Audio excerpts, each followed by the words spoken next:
Bismillahirrahmanirrahim.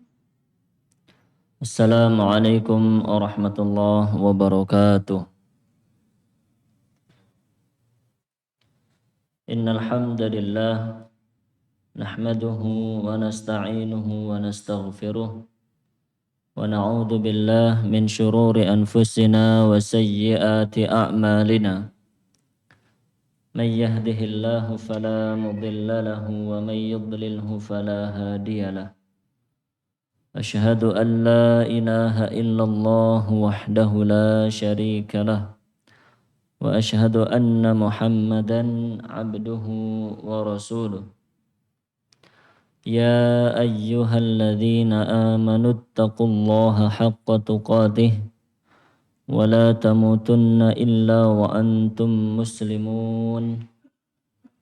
يا أيها الناس اتقوا ربكم الذي خلقكم من نفس واحدة وخلق منها زوجها وبث منهما رجالا كثيرا ونساء واتقوا الله الذي تساءلون به والأرحام إن الله كان عليكم رقيبا اللهم صل وسلم وزد وبارك ala nabiyyina Muhammadin wa ala alihi wa ashabihi ajma'in. Kaum muslimin dan muslimah, para ikhwan dan akhwat jamaah Masjid Al-Hidayah yang dirahmati oleh Allah, begitu pula seluruh pendengar Radio Mas FM dimanapun berada. Marilah senantiasa bersyukur kepada Allah Subhanahu wa ta'ala dengan banyak-banyak memuji nama Allah, mengucapkan alhamdulillah, dan lebih dari itu mari membuktikan rasa syukur kita dengan terus berusaha meningkatkan ketaatan kita kepada Allah Subhanahu wa ta'ala. Pada pagi yang berbahagia ini, alhamdulillah seperti biasa, kita diberi kesempatan bermajelis di masjid yang kita cintai ini untuk bersama-sama mempelajari firman-firman Allah dan sabda-sabda Rasulullah Sallallahu Alaihi Wasallam. Semoga apa yang kita lakukan menjadi amal soleh yang diterima oleh Allah Subhanahu wa ta'ala. Dan semoga pula usaha kita untuk belajar membuahkan ilmu yang bermanfaat untuk diri kita dan kaum muslimin pada umumnya. Para jamaah yang dirahmati Allah, pagi ini insya Allah kita akan membaca tafsir surat Muhammad. Tafsir surat Muhammad juz 26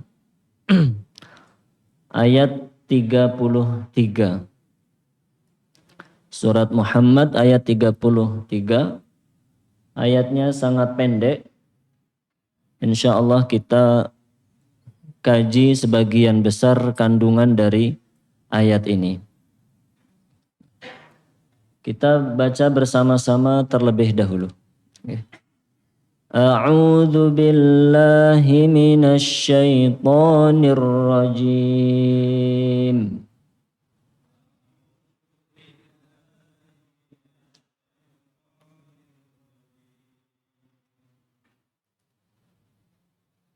Ya ayyuhalladzina amanu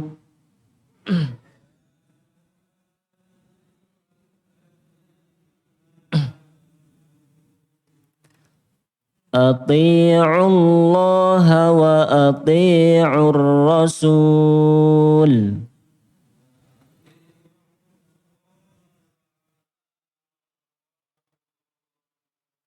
ولا تبطلوا أعمالكم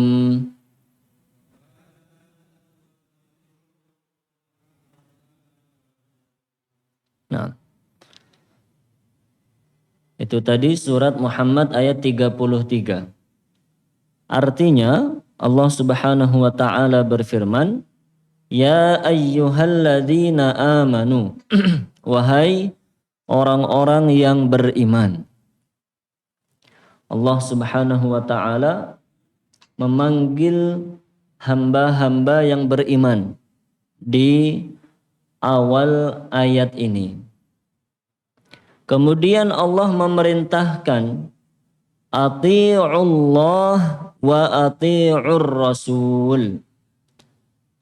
Taatilah Allah dan taatilah Rasul sallallahu alaihi wasallam. Wala tubtilu a'malakum. Dan janganlah kalian membatalkan amal-amal kalian.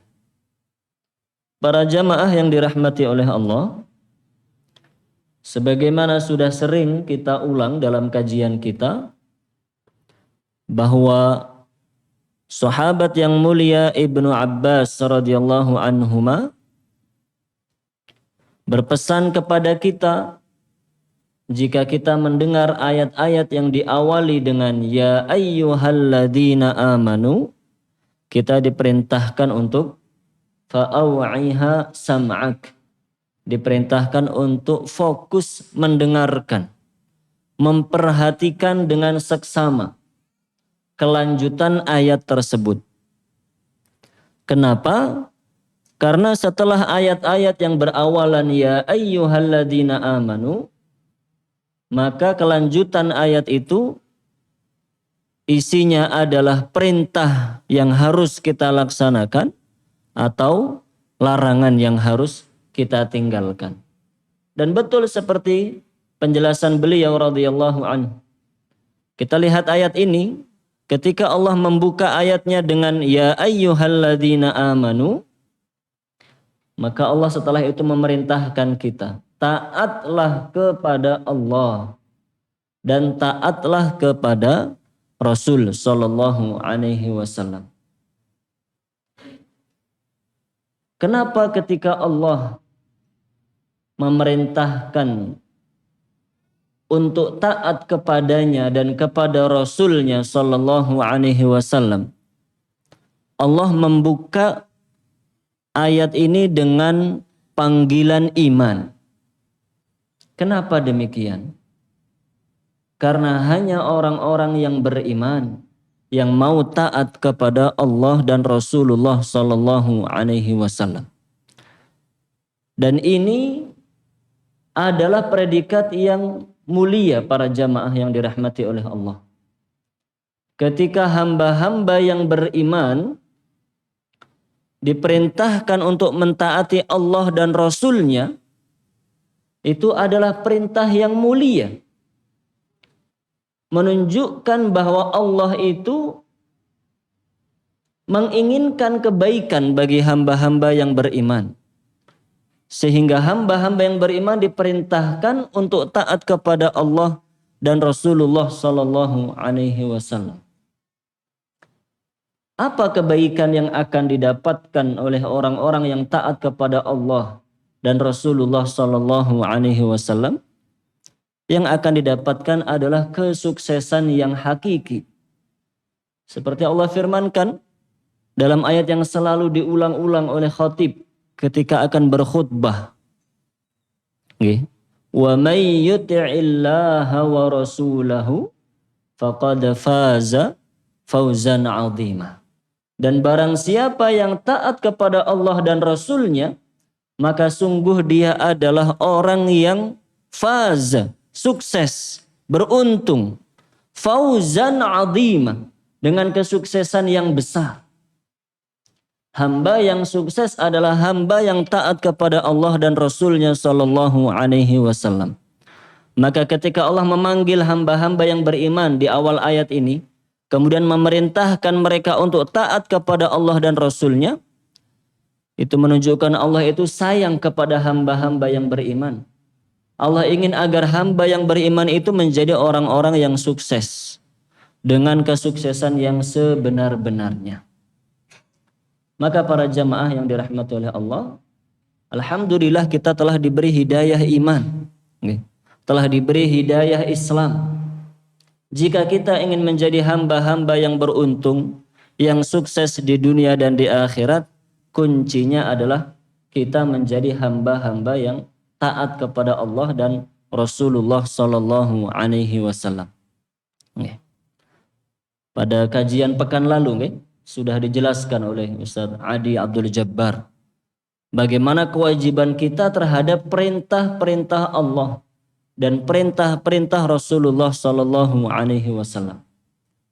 Hadir pekan lalu insyaallah Catatannya masih ada insyaallah Dibaca lagi. Apa kewajiban kita ketika mengetahui perintah-perintah dalam agama Islam? Itu sangat penting sekali. Saya kemarin nguping sebentar. Nguping sebentar ketika ada waktu luang, saya yang ikut mendengarkan kajian beliau, Masya Allah. Nah beliau guru saya. Beliau itu guru saya, alhamdulillah.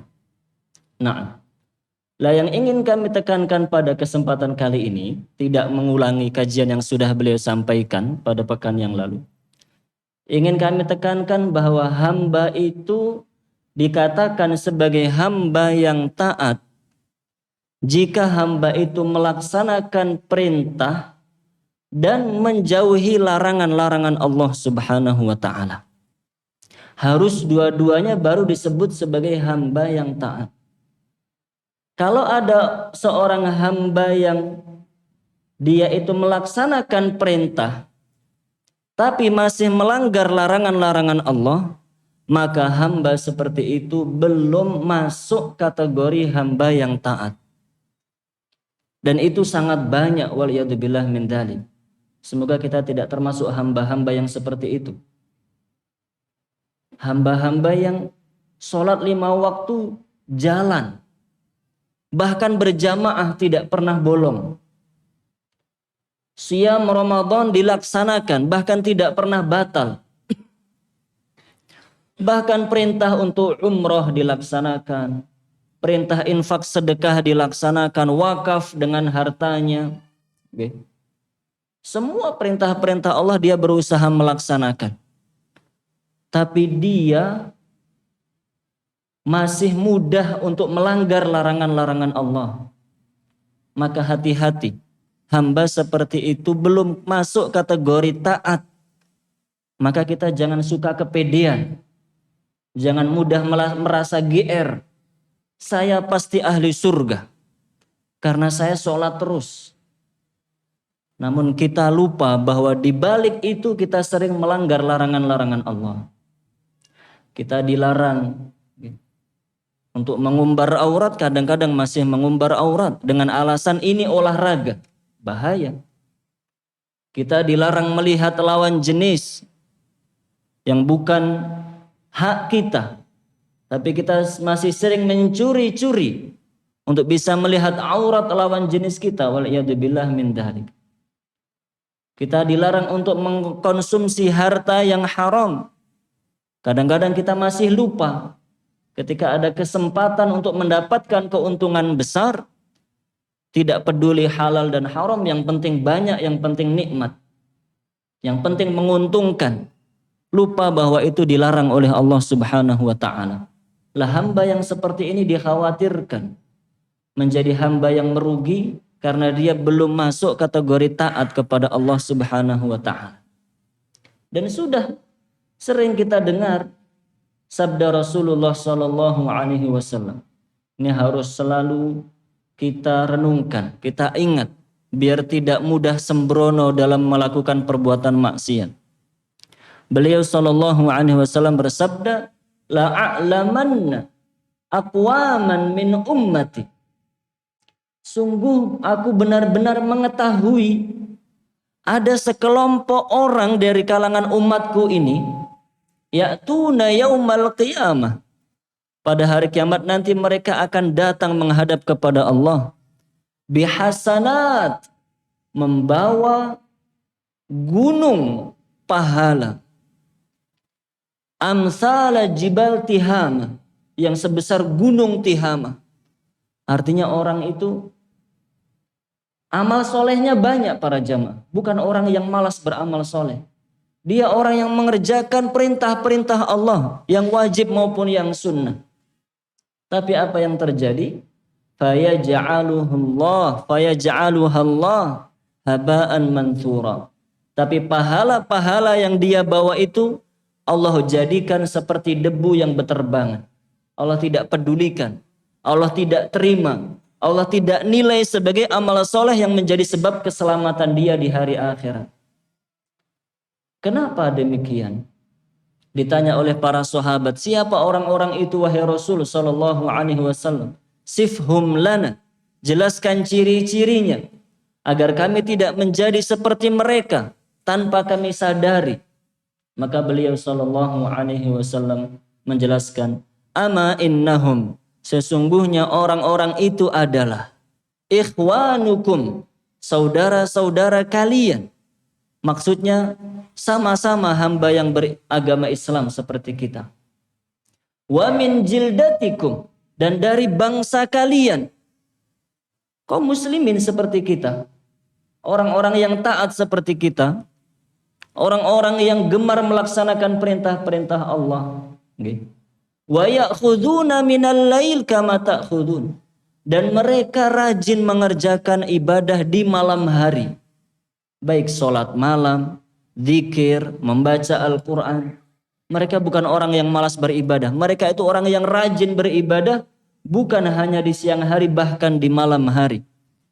Walakinnahum, akan tetapi mereka itu, idza khalau bimaharimillah, jika sedang sendirian dan ada kesempatan untuk melakukan hal-hal yang diharamkan oleh Allah, intahakuha, mereka akan melanggar yang diharamkan oleh Allah Subhanahu wa ta'ala.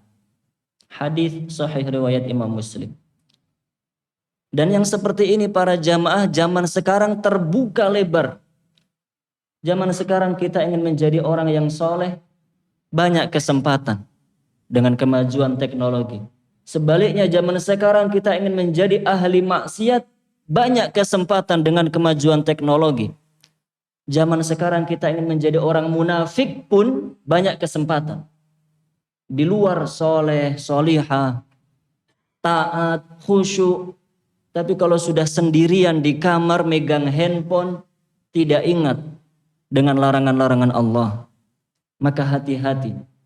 Yang masih melanggar larangan Allah, walaupun melaksanakan perintah-perintah Allah, maka itu belum termasuk kategori hamba yang taat.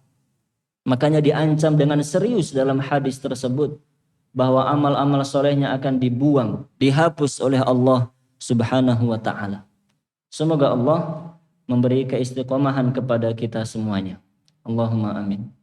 Memberikan takwa kepada kita dimanapun kita berada. Selanjutnya bagian akhir dari ayat ini, Allah Subhanahu wa ta'ala melarang kita. Setelah tadi Allah memerintahkan kita untuk taat kepada Allah dan Rasulnya, setelah itu Allah menyebutkan larangan. Wala tubtilu a'malakum.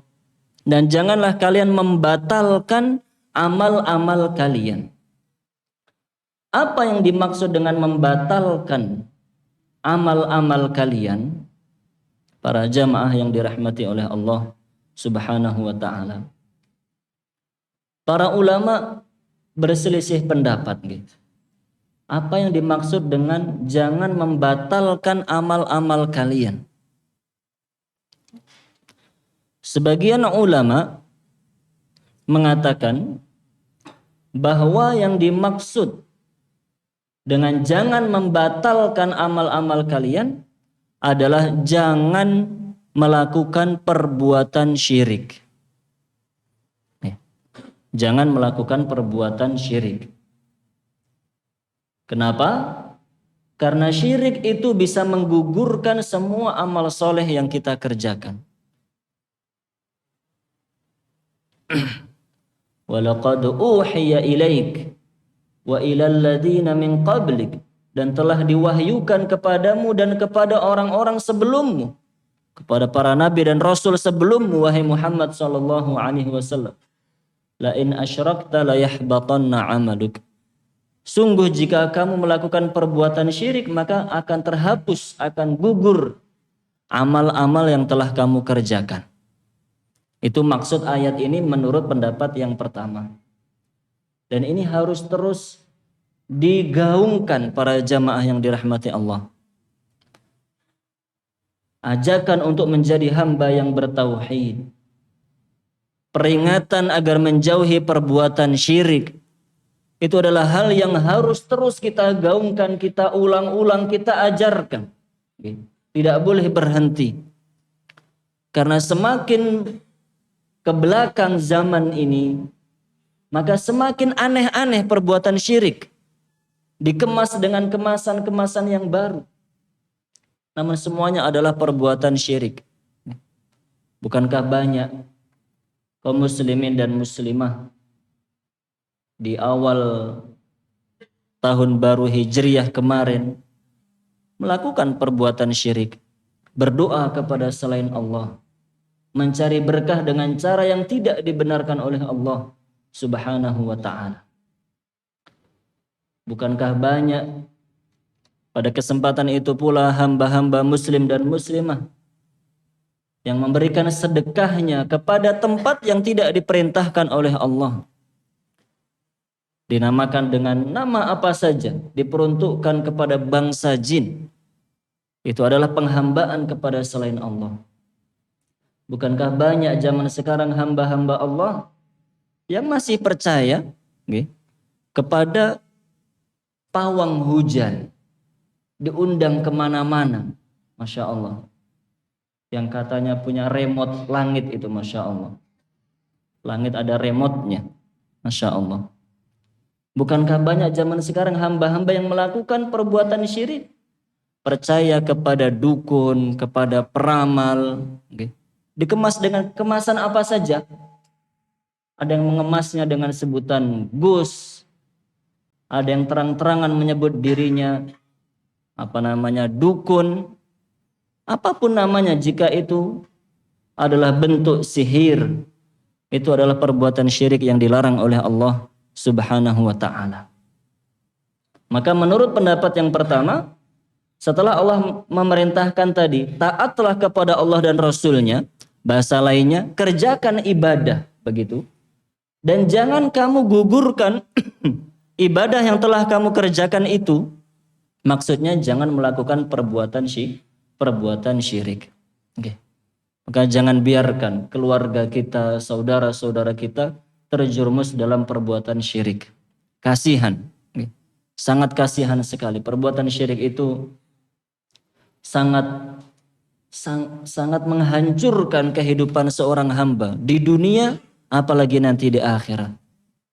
Pahalanya akan dihapus oleh Allah dengan sebab dia melakukan perbuatan syirik. Ada pendapat yang kedua, mengatakan bahwa yang dimaksud dengan jangan membatalkan amal-amal kalian adalah jangan murtad. Jangan murtad, jangan keluar dari agama Islam. Dan jelas ketika ada seorang hamba yang murtad, maka pahala yang telah dia kerjakan selama dia beragama Islam otomatis langsung dihapus oleh Allah Subhanahu wa ta'ala. Pendapat kedua ini yang dipilih oleh Ibnu Katsir rahimahullahu ta'ala. Jadi menurut Ibnu Katsir makna ayat ini, taatlah kepada Allah dan Rasulnya dan jangan sekali-kali murtad. Dengan murtad amal-amalmu akan dihapus oleh Allah Subhanahu wa ta'ala. Pendapat yang ketiga mengatakan bahwa yang dimaksud dengan wala tubtilu a'malakum, janganlah membatalkan amal-amal kalian bil ma'asi wal kabair, dengan mengerjakan maksiat-maksiat dan dosa-dosa besar. Jangan melakukan perbuatan maksiat dan dosa-dosa besar. Karena ada perbuatan-perbuatan dosa yang membuat amal ibadah yang telah kita kerjakan dihapus oleh Allah Subhanahu wa ta'ala.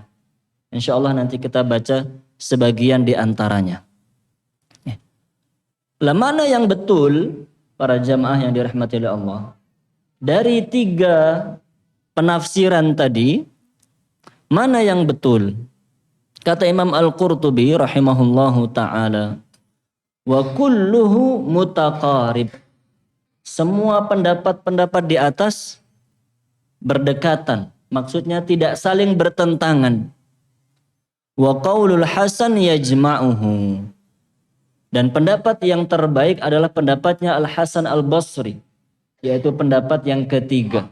Maka menurut Imam Qurtubi, para jamaah yang dirahmati oleh Allah, makna ayat ini jangan membatalkan amal-amal kalian adalah jangan membatalkan amal kalian dengan mengerjakan perbuatan-perbuatan maksiat dan dosa-dosa besar. Itu pendapat yang benar yang lebih kuat menurut Imam Qurtubi rahimahullahu ta'ala. Nah, para jamaah yang dirahmati oleh Allah, maka dalam ayat ini Allah subhanahu wa ta'ala melarang kita untuk membatalkan amal-amal yang telah kita kerjakan dengan mengerjakan perbuatan-perbuatan dosa. Dan ini yang seringkali kita lupa atau kita tidak tahu bahwa dampak negatif perbuatan dosa itu, para jamaah, selain menambah tumpukan-tumpukan catatan keburukan kita di hadapan Allah, ada dampak negatif yang lain, yaitu bisa jadi perbuatan dosa yang kita lakukan itu menghapus amal-amal kebaikan yang telah kita kerjakan. Wal'iyadzubillah min dzalik. Dan itu sangat bahaya. Oleh karenanya disebutkan dalam buku-buku tafsir, dalam tafsir Qurtubi, tafsir Ibnu Katsir, dan tafsir At-Tabari juga disebutkan. Ada sebuah riwayat bahwa dahulu para sahabat radhiyallahu anhum yarawna annahu la yadurru ma'a la ilaha illallah dzanbun. Dahulu para sahabat mengira kalau seseorang sudah bersyahadat la ilaha illallah, bahasa lainnya, kalau orang itu sudah beragama Islam, sudah mengerjakan ketaatan-ketaatan, la yadurru ma'ahu dzanbun, maka dia tidak lagi bakal masuk neraka disebabkan dosa yang dia kerjakan. Dulu para sahabat mengira begitu. Yang penting sudah Islam, maka dosa apa saja tidak masalah. Kama la yanfa'u ma'asyirki amalun. Sebagaimana orang yang melakukan perbuatan syirik, amalnya tidak bernilai di sisi Allah Subhanahu wa ta'ala. Saya ulangi, para sahabat itu mengira kalau orang itu sudah bertauhid, maka dosa-dosanya akan langsung diampuni oleh Allah. Sebagaimana kalau orang itu melakukan perbuatan syirik, amal-amal solehnya langsung dihapus oleh Allah Subhanahu wa ta'ala. Dulu banyak yang mengira seperti itu. Hatta nazalat, sampai akhirnya turunlah ayat ini. Ati'ullaha wa ati'ur rasul. Taatlah kepada Allah dan kepada Rasul. Wala tubtilu a'malakum. Dan janganlah kalian membatalkan amal-amal kalian. Fakhafu an yubtila adz-dzanbu al-amala.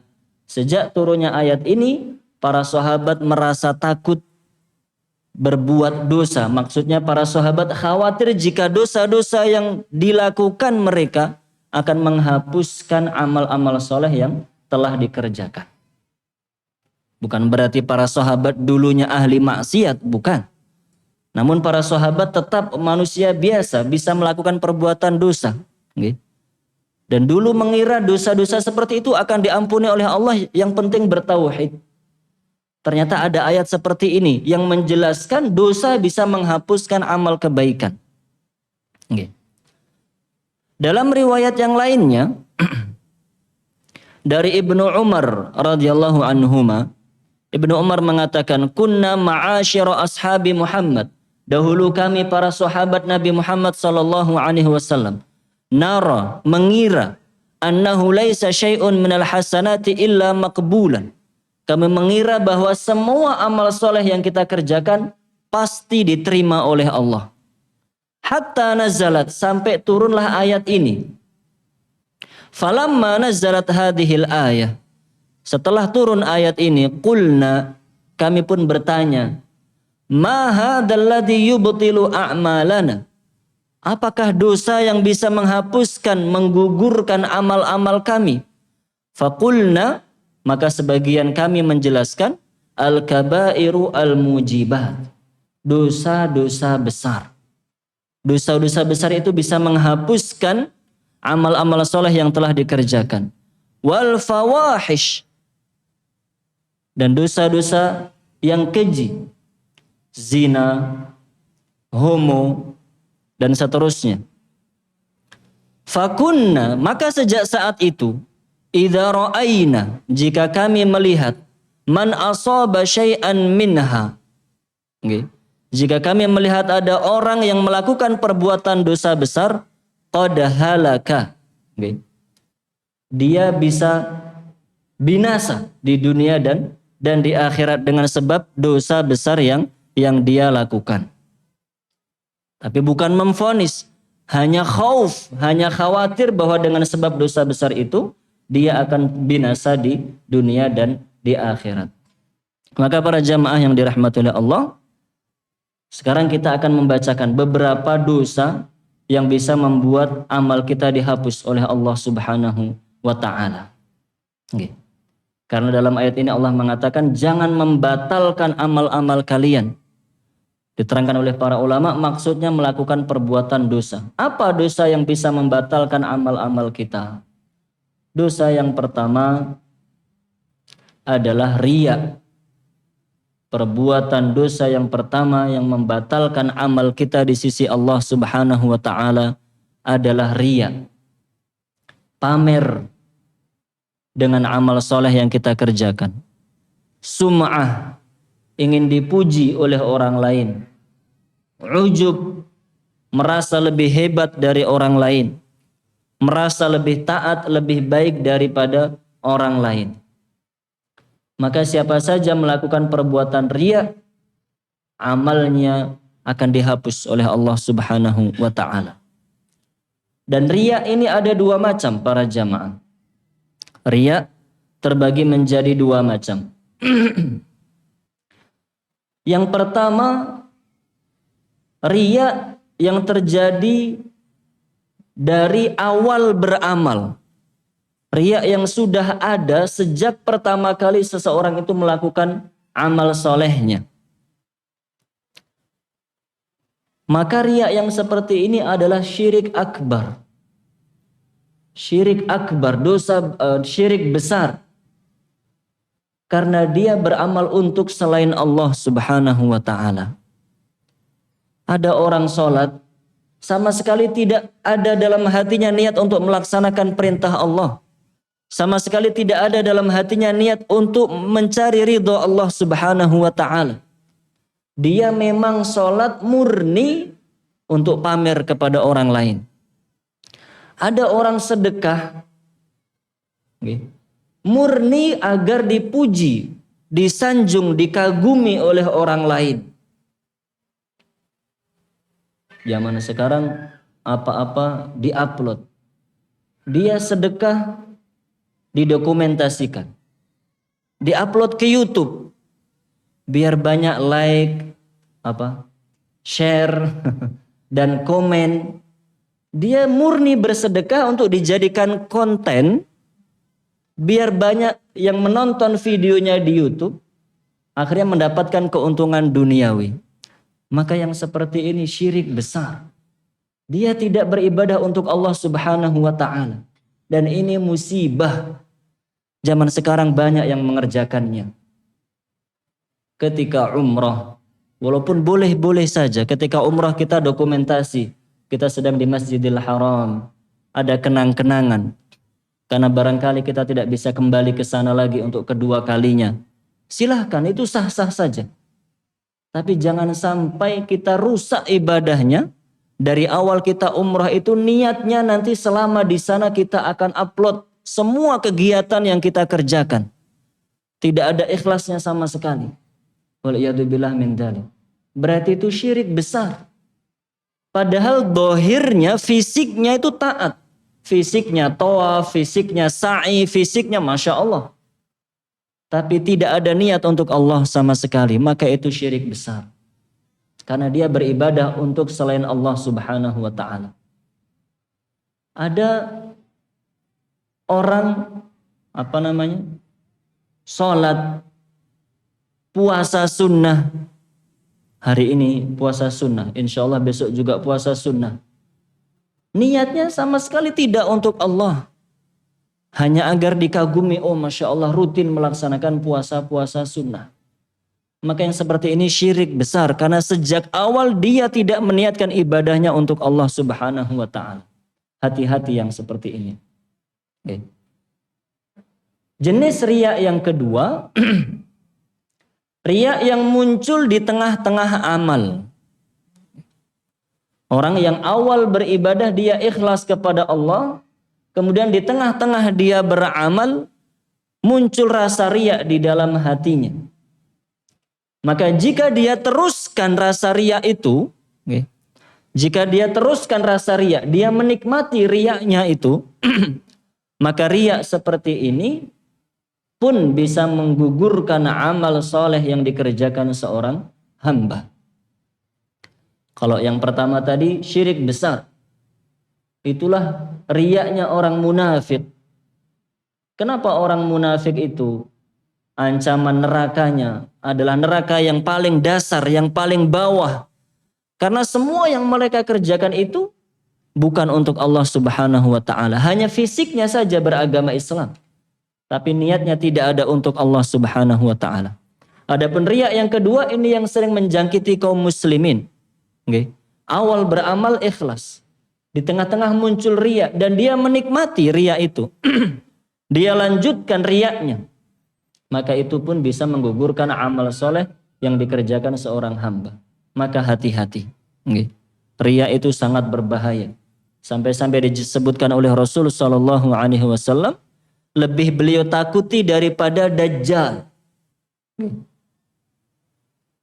Maukah aku kabarkan dengan sesuatu yang lebih aku takutkan?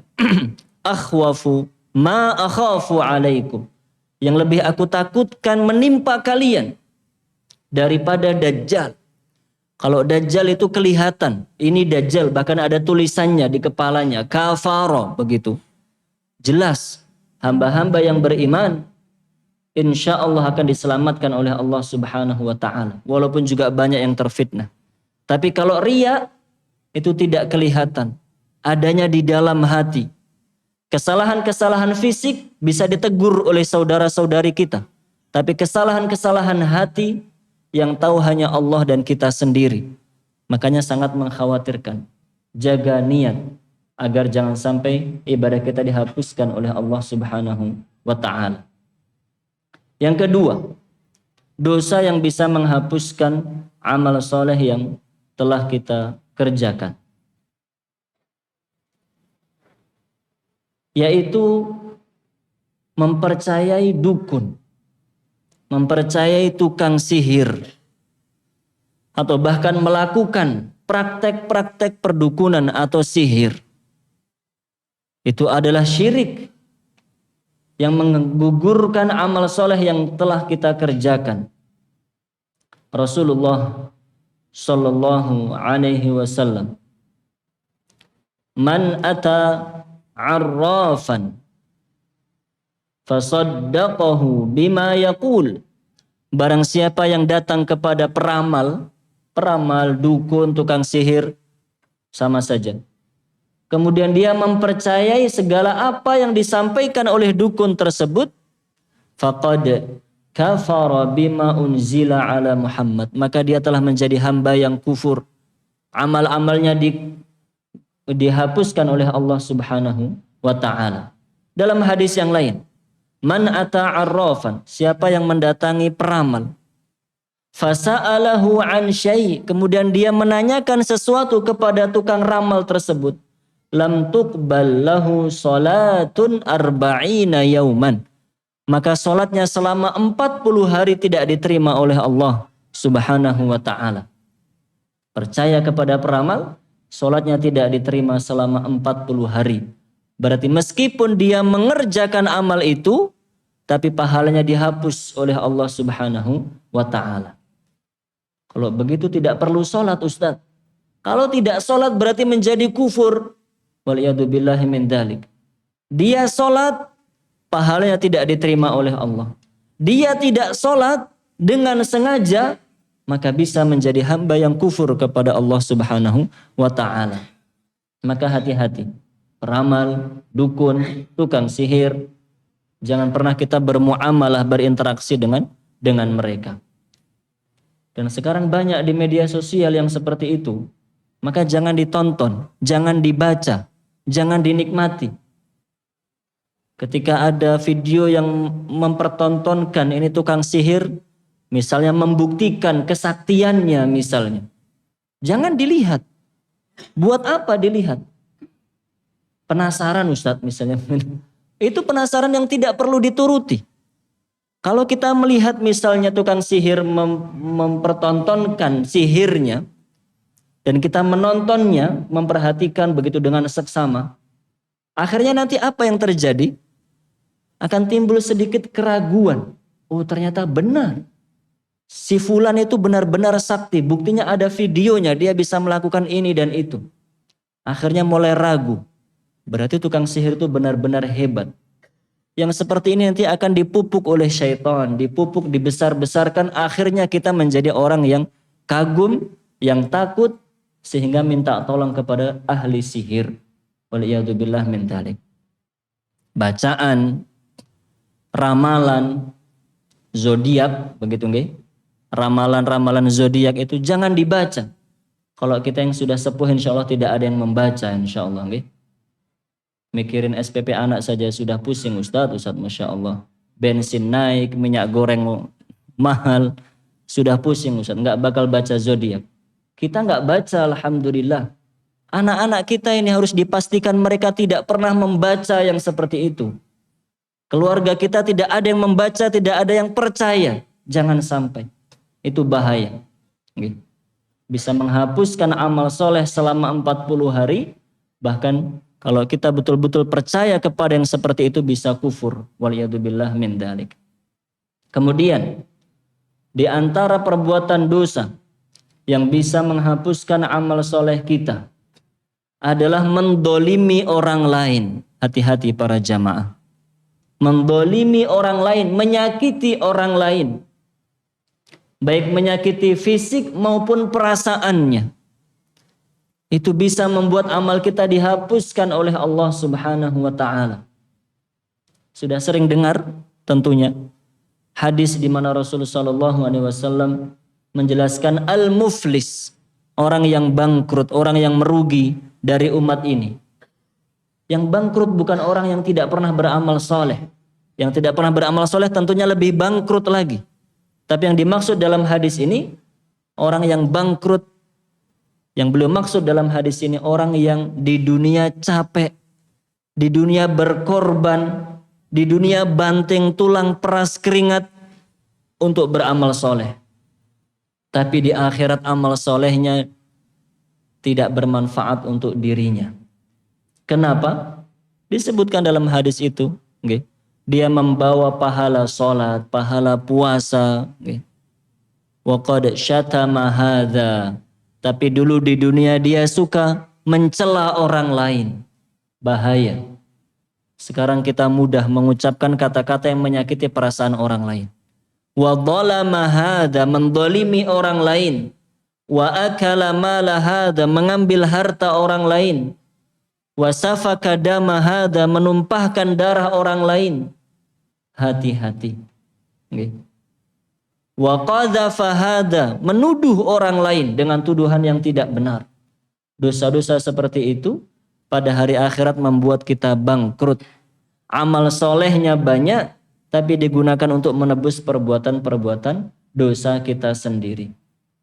Nah, di antara perbuatan dosa pula para jamaah yang dirahmati oleh Allah Subhanahu wa taala, iqtina'ul kilab, memelihara anjing bila udrin, tanpa udzur yang dibenarkan dalam agama Islam. Memelihara anjing tanpa alasan yang dibenarkan dalam agama Islam, kita yang rugi. Disebutkan dalam hadis bahwa Rasulullah sallallahu alaihi wasallam bersabda, "Man amsaka kalban," siapa saja yang memelihara anjing, fa innahu yanqusu kulla yaumin min amalih qirat, maka setiap hari amal solehnya akan dikurangi satu qirat. Satu qirat itu satu gunung besar. Dalam riwayat yang lainnya qiratan, akan dikurangi setiap harinya 2 gunung amalannya. Dengan sebab apa tadi? Memelihara anjing, wal iyadzubillah. Illa kalba ghanamin, kecuali jika anjing itu dipelihara untuk menjaga hewan ternaknya.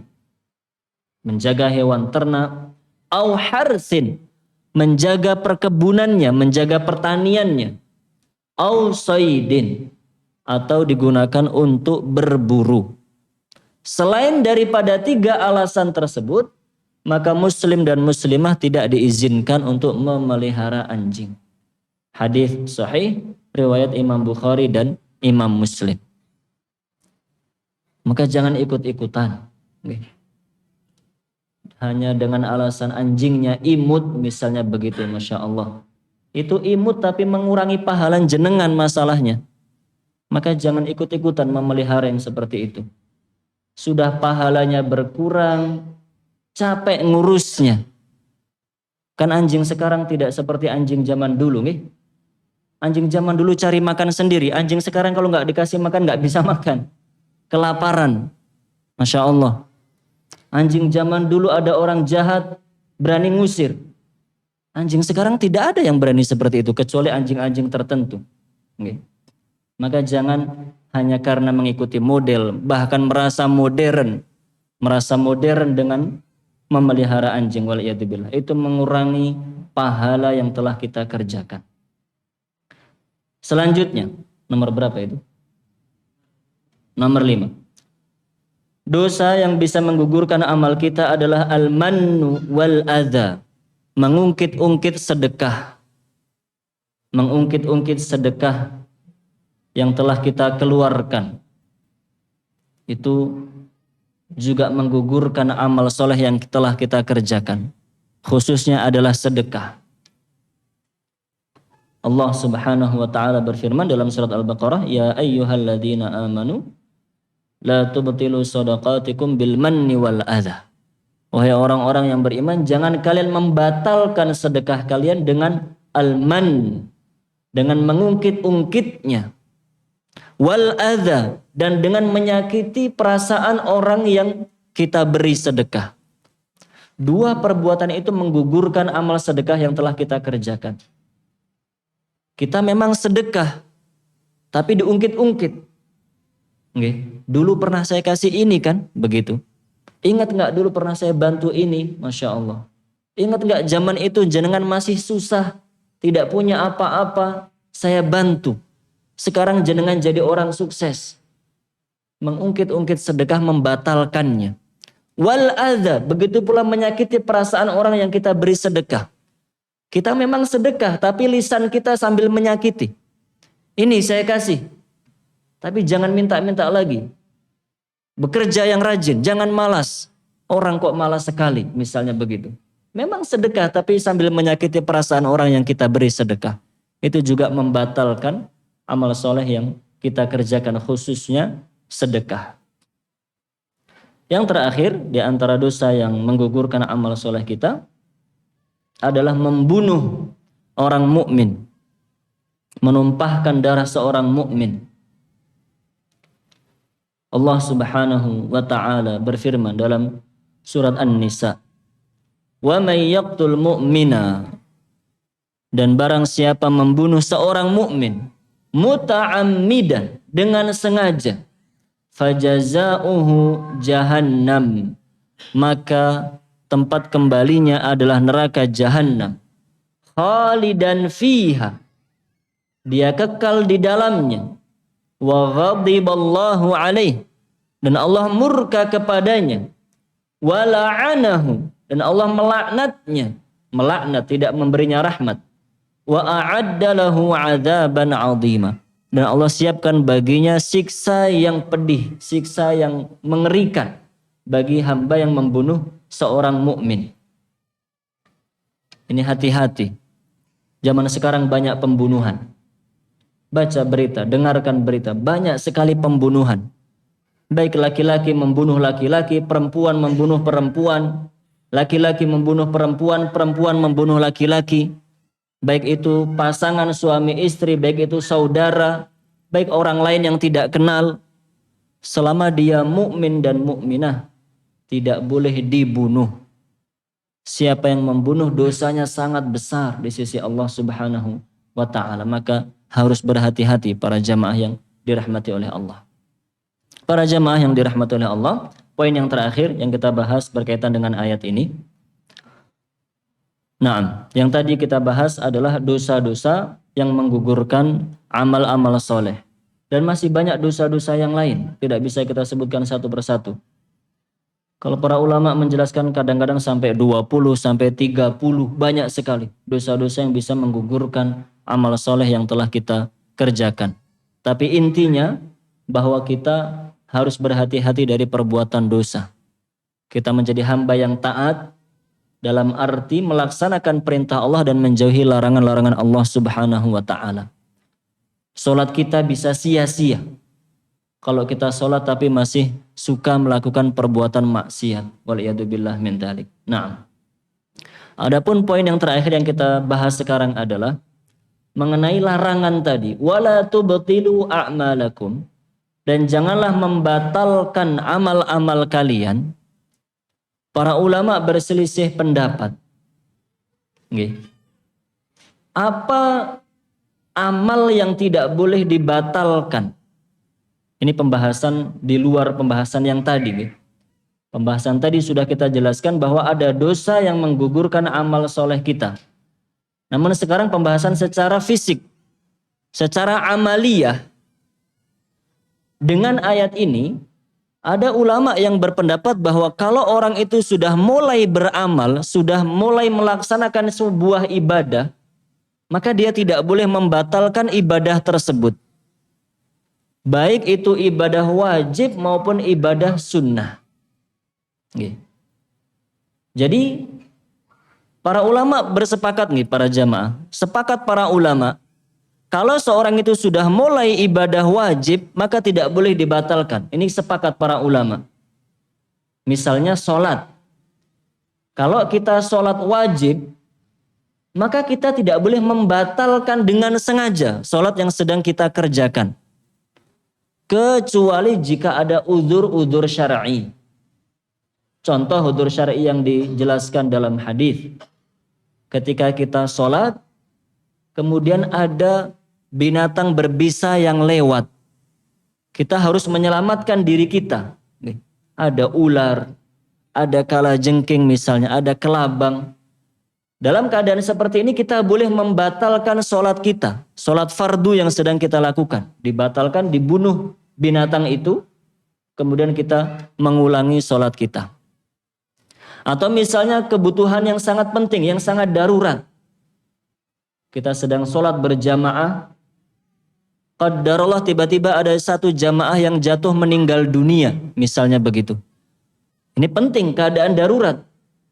Maka sebaiknya ada orang yang membatalkan sholatnya. Orang-orang yang ada di dekat orang tersebut, jamaah tersebut. Menolong beliau, artinya diletakkan di tempat yang layak. Jangan diletakkan di lantai misalnya begitu, diletakkan di tempat yang layak dulu. Kemudian kita mengulangi sholat kita, setelah kita selesai sholat baru mengurus jenazah tersebut.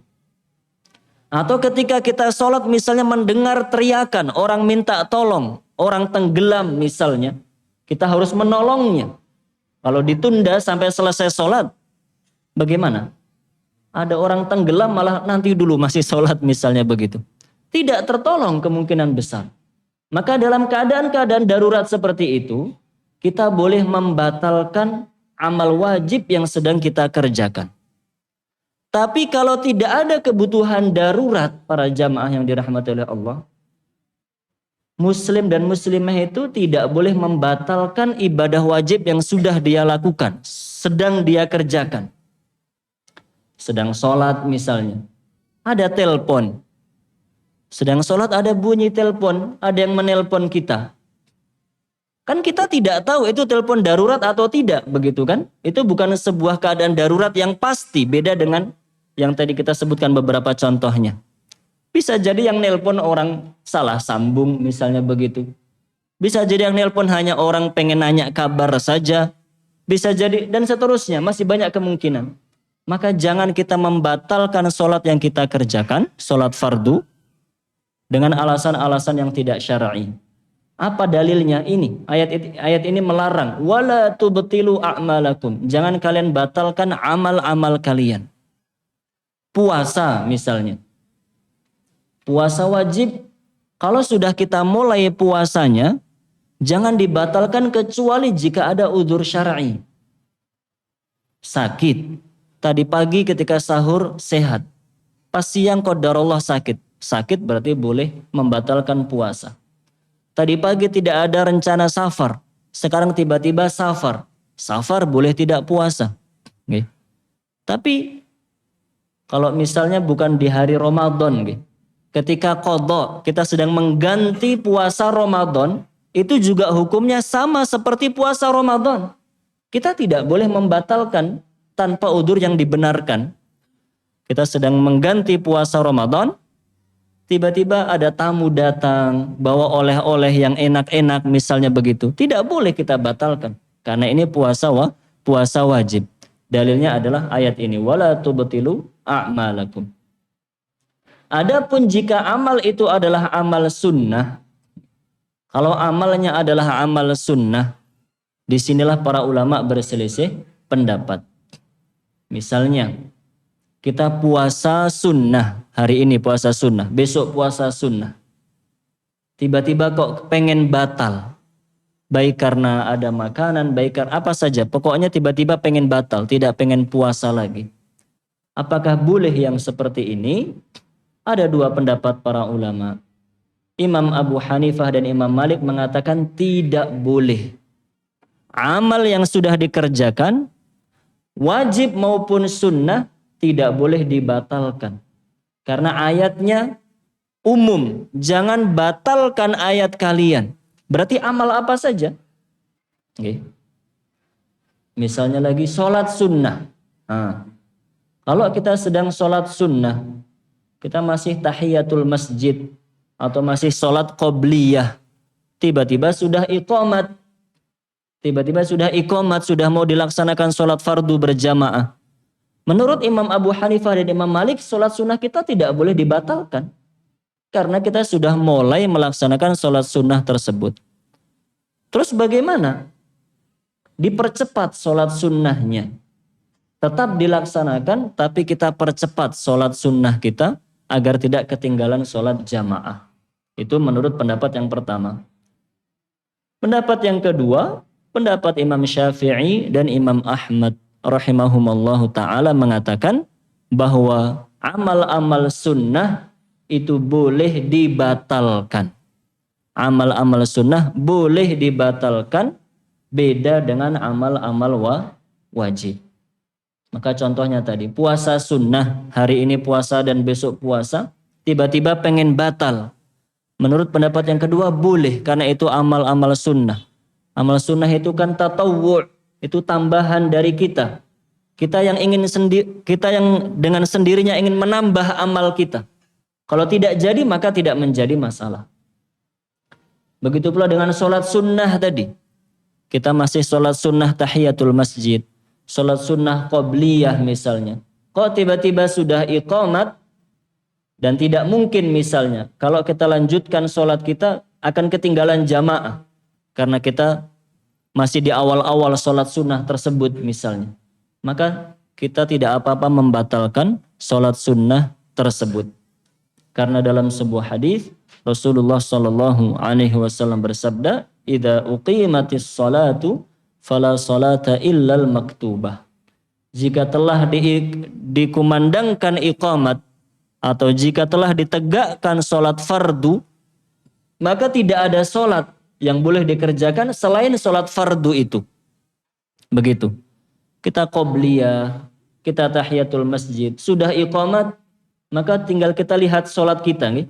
Kalau masih di awal-awal, atau baru 1 rakaat misalnya, untuk menyelesaikan 1 rakaat lagi kita akan ketinggalan jamaah, maka sebaiknya dibatalkan.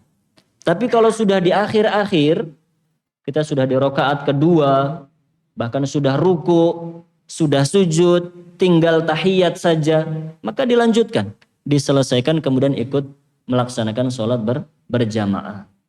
Wallahu a'lamu bissawab. Para jamaah yang dirahmati oleh Allah, demikian pembahasan yang kita pelajari bersama pada kesempatan pagi menjelang siang hari ini. Intinya Allah Subhanahu wa taala memerintahkan kita dalam ayat ini untuk menjadi hamba-hamba yang taat, melaksanakan perintah-perintahnya dan menjauhi larangan-larangannya. Dan Allah mengingatkan agar kita tidak membatalkan amal-amal kita dengan melakukan perbuatan-perbuatan dosa. Maka mari menjadi hamba yang istiqamah dan mari terus memohon kepada Allah keistiqomahan, memohon ketakwaan, memohon bimbingan agar kita bisa menjadi hamba-hamba yang taat dengan sebenar-benarnya dan kita menjadi hamba yang berbahagia di dunia hingga di akhirat. Allahumma amin. Oke. Silakan jika ada yang mau ditanyakan. Oke. Monggo.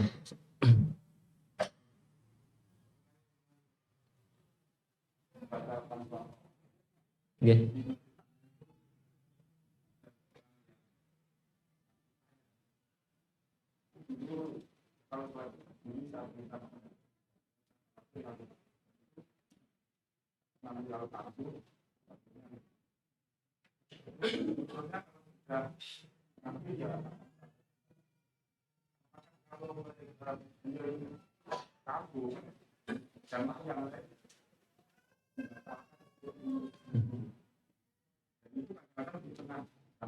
Masya Allah.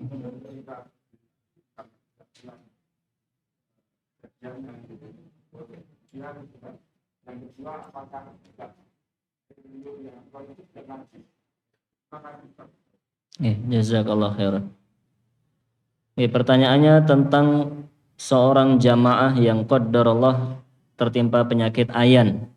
Kadang-kadang sedang melaksanakan sholat berjamaah dan kambuh begitu. Pertanyaan yang pertama, apakah jamaah harus membatalkan sholatnya? Maka jawabannya yang membatalkan cukup beberapa orang saja. Beliaunya kambuh, kemudian harus diletakkan di tempat lain atau harus dipulangkan. Maka kalau cukup 2 orang, cukup 3 orang yang membantu, yang membatalkan sholat hanya orang-orang itu saja. Yang lain tetap melanjutkan sholatnya. Begitu. Tidak harus semuanya membatalkan sholat. Sesuai dengan kebutuhan saja. Sama seperti yang saya sebutkan tadi. Kalau ada orang meninggal ketika sedang sholat, yang membatalkan hanya orang-orang yang ada di sekitarnya. Dikira sudah cukup. Jika diperkirakan sudah cukup untuk membantu, maka yang lain tidak perlu membatalkan sholatnya. Jadi pertanyaannya begitu, nggih. Kemudian terkait dengan air liurnya, air liur yang keluar dari orang yang sakit seperti itu, maka tidak najis.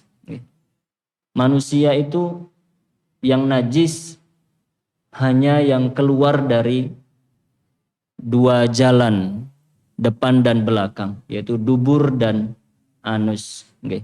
Air seni, tinja itu najis. Adapun yang keluar dari lubang-lubang yang lain tidak ada yang najis.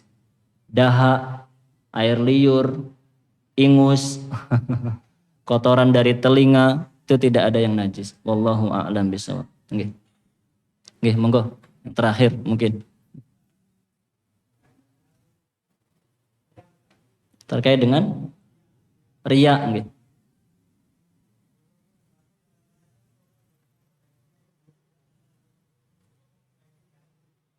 Memperbaiki riya.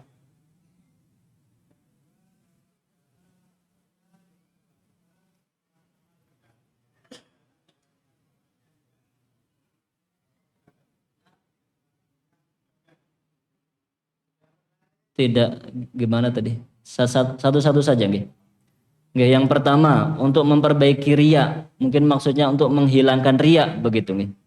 Untuk menghilangkan riya apa solusinya? Solusinya adalah kita harus yakin dan percaya bahwa yang maha kaya itu Allah Subhanahu wa taala. Yang maha kaya, yang bisa memberi apa saja kepada kita itu hanya Allah Subhanahu wa taala. Manusia itu tidak punya apa-apa. Dan manusia itu, mohon maaf, sering menipu. Walaupun dia memuji, menyanjung kita dengan lisannya ketika kita beramal soleh, belum tentu hatinya itu tulus ketika memuji dan menyanjung kita. Makanya jangan mencari pujian dan sanjungan orang lain. Walaupun orang itu mengacungi jempol kepada kita, kagum kepada kita, itu belum tentu tulus dari dalam hatinya. Mungkin hanya mujamalah saja, hanya caper saja. Dia memuji, menyanjung kita karena mungkin ada maksud, ada tujuan yang lain. Maka jangan pernah mencari keuntungan duniawi dengan amal soleh kita. Manusia tidak bisa memberi apa-apa. Manusia tidak punya apa-apa. Yang maha kaya, yang maha bisa memberi segalanya kepada kita adalah Allah Subhanahu wa taala. Dan manusia itu hanya bisa melihat yang ada di depan matanya. Kalau tidak di depan matanya dia tidak bisa melihat. Okay. Sangat banyak kekurangan manusia itu. Maka jangan mencari perhatian manusia, carilah perhatian Allah Subhanahu wa taala. Okay. Wallahu a'lam bishawab. Yang terakhir,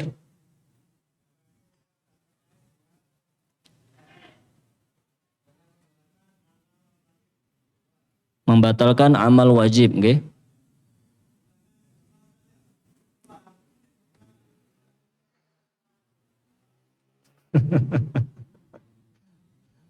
Kalau sedang sholat wajib kemudian gempa Ustaz, dibatalkan atau tidak? Masalahnya tadi sama Ustaznya nggak disebutkan begitu ya. Makanya ditanyakan. Naam. Dilihat keadaannya, nggih. Dilihat keadaannya. Gempa itu ada gempa kecil, bahasa Jawanya lindu begitu, hanya goyang-goyang sedikit. Kan kita bisa memprediksikan kalau hanya goyang seperti ini, bangunan akan tetap kokoh, tidak akan roboh insya Allah. Maka tidak perlu dibatalkan. Tapi kalau gempanya sudah kencang sekali, perkiraan kita ini masjid akan roboh, maka kita harus menyelamatkan nyawa kita. Sebagaimana kita tadi boleh membatalkan sholat untuk menyelamatkan nyawa orang lain, maka lebih wajib lagi kita menyelamatkan nyawa kita sendiri. Kalau kira-kira masjidnya akan roboh, khawatir tertimpa bangunan, maka boleh untuk dibatalkan. Itu termasuk udzur syar'i insyaallah ta'ala. Yang saya maksud tadi adalah mengingatkan agar kita tidak mudah membatalkan sholat. Karena kadang-kadang, mohon maaf nih, zaman sekarang kita itu semuanya hatinya begitu terpikat dengan handphone. Bangun tidur pertama kali yang dicari apa? Handphone. Sebelum baca doa alhamdulillahilladzi ahyana, itu pertama kali yang dicari handphone. Khawatir HP-nya tadi malam dicek sama istrinya begitu kan? Di mana HP saya? Harus ditemukan terlebih dahulu. Masya Allah. Belum sempat baca doa alhamdulillahilladzi ahyana. Makanya ketika sholat wajib HP-nya bunyi, mudah saja membatalkan sholat, keluar masjid, ngangkat telepon, Masya Allah. Sholat boleh kita batalkan kalau itu sholat sunnah. Kalau itu sholat wajib boleh batal dengan keadaan darurat, udzur syar'i. Kalau hanya seperti itu, jangan dengan mudah membatalkan. Begitu nih. Allah Subhanahu wa taala melarang dari yang seperti itu. Wallahu a'lam bishawab. Semoga menjadi ilmu yang bermanfaat. Atas sangat banyak kekurangan, mohon maaf yang sebesar-besarnya. Saya akhiri dengan doa kafaratul majelis. Subhanakallahumma wa bihamdik asyhadu an la ilaha illa anta astaghfiruka wa atubu ilaik. Sallallahu ala nabiyyina Muhammad wa ala alihi wa sahbihi ajma'in. Assalamualaikum warahmatullahi wabarakatuh.